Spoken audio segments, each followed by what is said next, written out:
السلام علیکم ورحمۃ اللہ وبرکاتہ۔ دوستو، ہمارا channel all rounder Rajput subscribe کریں، لائک کریں، شیئر کریں۔ وہ ایسے انداز سے بول رہا تھا کہ ایلس کی زبان بند ہو گئی۔ اس کے دل میں رحیم کی محبت موجود تھی۔ اس نے جب اس کی آنکھوں میں آنکھیں ڈال کر دھیمے دھیمے اور پر اشرار انداز میں باتیں کی تو جوان لڑکی اپنے سینے میں اٹھے ہوئے جذبات کے بگولے کو لپیٹے میں آ گئی۔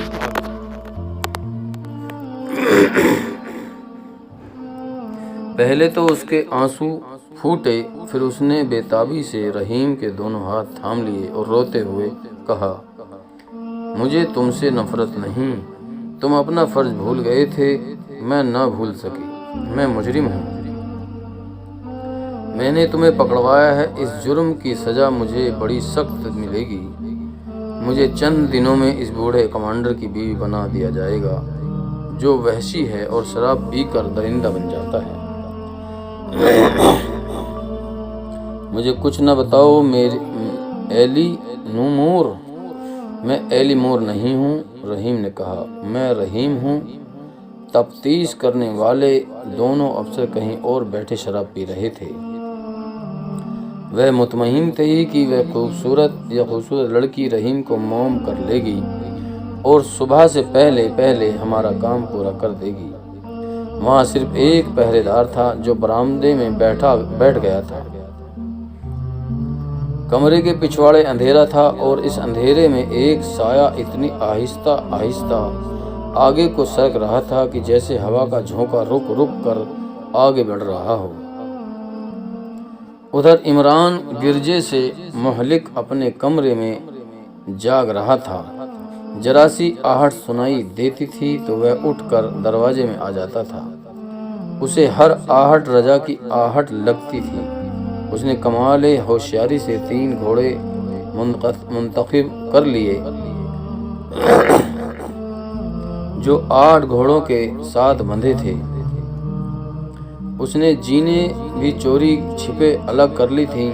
اسے امید تھی کہ رجا رحیم آ جائیں گے، مگر جوں رات گزرتی جا رہی تھی، امید بھی تاریک ہوتی جا رہی تھی۔ یہ حقیقت نکھرتی آ رہی تھی کہ اس نے رجا کو یہ اجازت دے کر رحیم کو آزاد کرائے سخت غلطی کی تھی۔ یہ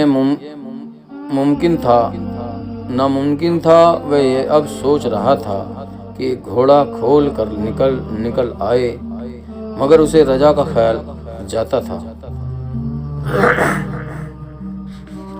رجا نے اسے کہا کہ وہ رات کو آئے گا ضرور خواہ۔ اس وقت رضا موت کے منہ میں جا چکا تھا۔ وہ ایک سیاہ سایہ بن کر اس کمرے کے ایک دریچے کے پاس پہنچ گیا تھا جس میں رحیم بند تھا۔ اس نے کان لگا کر اندر کی باتیں سنی۔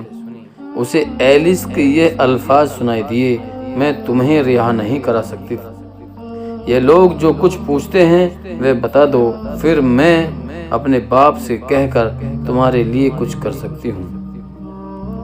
مجھے اسی مقصد کے لیے تمہارے پاس لایا گیا ہے کہ میری محبت تم سے راز اگلوا لے گی۔ دریچے کے کواڑ پر نہایت آہستہ سے کسی نے 3 بار دستک دی۔ رحیم اشارے کو سمجھتا تھا۔ وہ حیران ہوا کہ اس کا کون سا ساتھی ہو سکتا ہے۔ ایلس کچھ نہ سمجھ سکی۔ رحیم ٹہلتے دریچے تک پہنچ گیا ہے اور کواڑ کھول دیا۔ رجا باہر کھڑا ہوا تھا، کود کر اندر آ گیا۔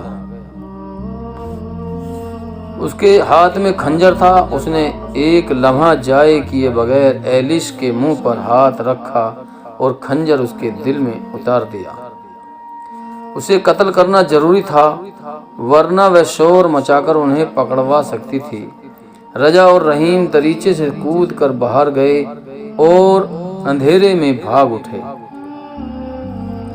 رجا اس جگہ سے واقف تھا۔ اس نے راستہ تو اچھا اختیار کیا، لیکن برآمدے میں جو پہرے دار تھا اس نے کسی طرف سے دو سائے بھاگتے دیکھ لیے۔ اس کے شور پر دوسرے سنتری ہوشیار ہو گئے۔ جانے کہاں سے ایک تیر آیا جو رحیم کے پہلو میں اتر گیا۔ وہ جوان اور توانا آدمی تھا، گرا نہیں، رجا کے ساتھ بھاگتا چلا گیا مگر زیادہ دور تک نہ جا سکا۔ اس کے قدم ڈگمگانے لگے تو رجا نے اسے اپنی پیٹھ پر ڈال لیا۔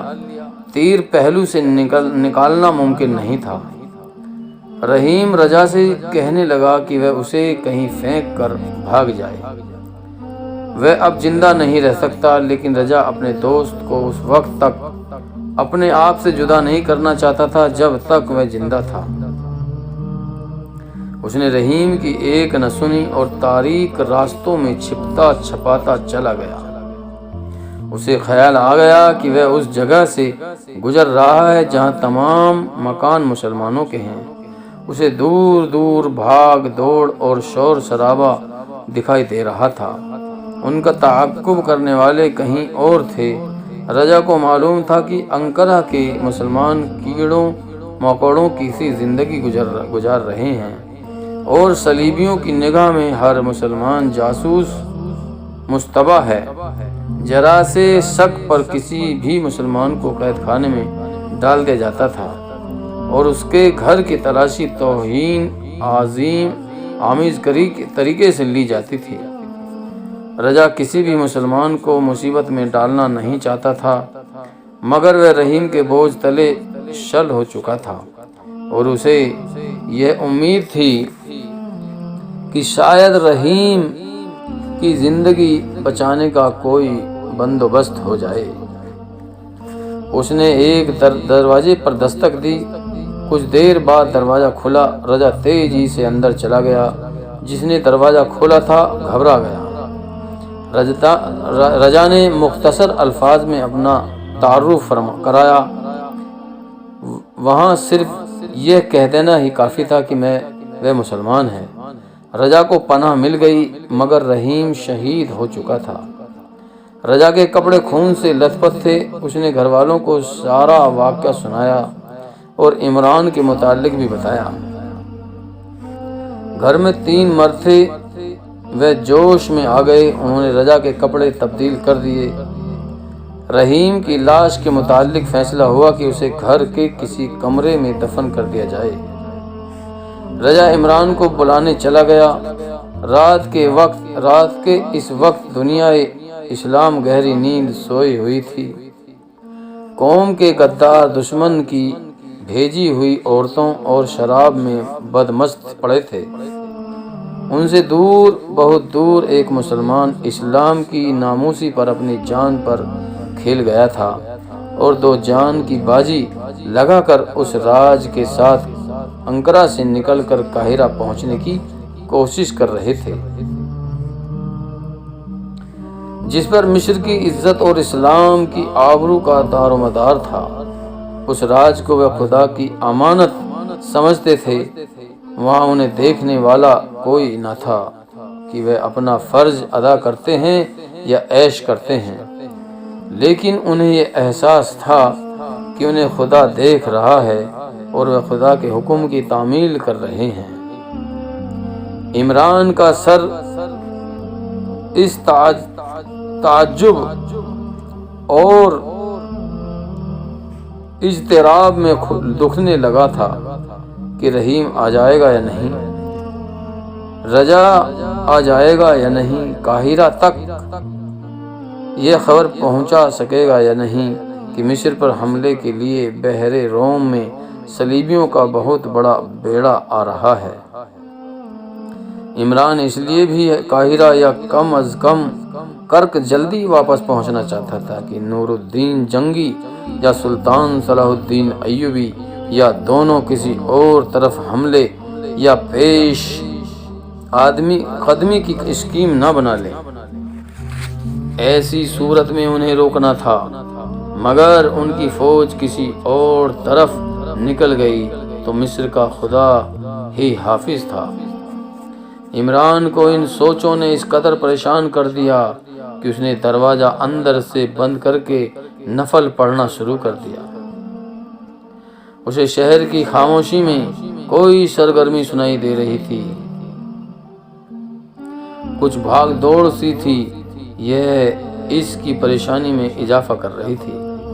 اس نے 2-4 نفل پڑھ کر ہاتھ خدا کے حضور پھیلا دیے اور گڑ گڑایا، یا خدا مجھے اپنے فرض کی تعمیل تک زندگی عطا کرو، میں یہ امانت ٹھکانے پر پہنچا دوں تو مجھے میرے خاندان سمیت ختم کر دینا۔ دوستو، ہمارا channel all rounder Rajput subscribe کریں، شیئر کریں، لائک کریں۔ دوستو، اگر آپ ہمارے چینل پر نئے ہو تو ہمارے چینل کو سبسکرائب کریں، لائک کریں، شیئر کریں۔